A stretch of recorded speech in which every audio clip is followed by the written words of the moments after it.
Today marks the first day that Missouri's gender-changing treatment ban goes into effect.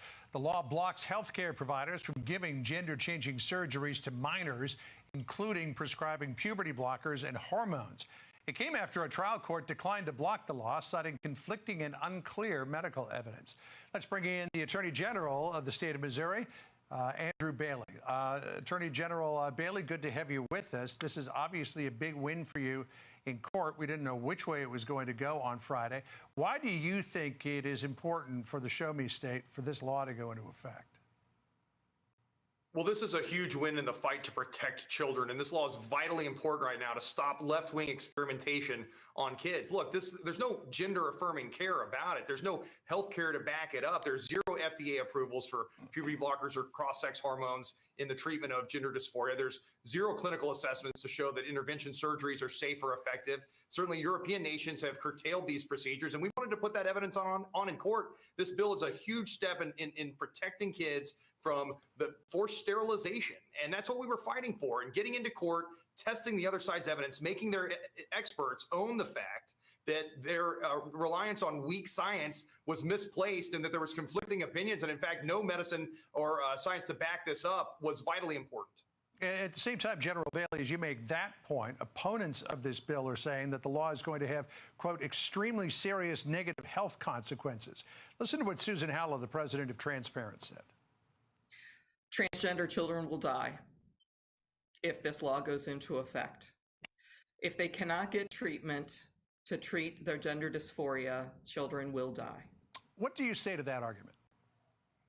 There are ample treatments for gender dysphoria. It's called psychology and psychiatry. What is this woman talking about? That's just more left-wing lunacy. I mean, they're so hell-bent on sterilizing children that they ignore more traditional remedies that have been embraced by countries far to the left of America culturally. And I would point to the expert that we had testify in court last week who opined that children who undergo hormone therapy for gender dysphoria are more likely to be suicidal. We're protecting kids. They're in a march to harm them, and that's what this fight's all about. Chloe Cole, who is going to be joining us next hour, testified before Congress about the permanent effects of double mastectomy and testosterone treatment. She also supported the law there in Missouri. Listen to what she told Congress and what was very compelling testimony. My voice will forever be deeper, my jawline sharper, my nose longer, my bone structure permanently masculinized, my Adam's apple more prominent, my fertility unknown. I look in the mirror sometimes and I feel like a monster. I look in the mirror sometimes and I feel like a monster. She says that she was not suicidal prior to her gender transition treatments, even though her parents were told by a counselor that you're either going to end up with a dead daughter or a live transgender son. She said she became suicidal after the treatments. Yeah, that's my point exactly. And I would also point out that we had detransitioners who were willing to come forward and testify in our case and put that evidence in open court for the world to see and how brave these victims are. And, you know, it's, at the end of the day, there's justice for these victims under Missouri's new bill where they now have private causes of action to go after, quote unquote, medical experts who led them down this trail of sterilization. And it's important to find justice for those victims. And I just support the bravery of those that are willing to come forward and speak out against this. And I think that was very helpful to us in our court hearings last week. Yeah, you've extended the statute of limitations, we should say, on those actions in this new bill to 15 years instead of the 2, which is in effect now in the state of Missouri. This all a lot of the reason why this happened was because of this whistleblower, Jamie Reed, who worked for a youth gender clinic associated with Washington University.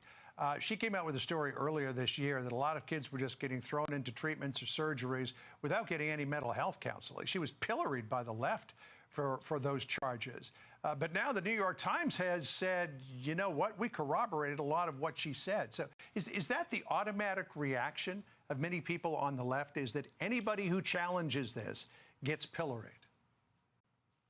Yeah, that's absolutely right. The left-wing hate machine goes into full tilt if you speak out against this. I mean, welcome to the godless Reformation where you can be burned at the stake for trying to protect kids from forced sterilization. But that's what this fight is all about, and that's why it's so important. And Jamie Reed, when she came forward last February with really specific, credible allegations against one of these clinics in Missouri, we launched a first-of-its-kind investigation into this matter, or pushing that investigation forward. Now a lot of her claims have been corroborated, but I've been saying from day one, there was reasons to find what she was saying credible. She was willing to testify under oath in that affidavit. She came to court to testify in support of our law last week and was willing to be cross-examined by the plaintiffs who have an agenda against this kind of law. So she cares about protecting children as well. And that's why, her evidence has to be taken seriously and was found credible by the court.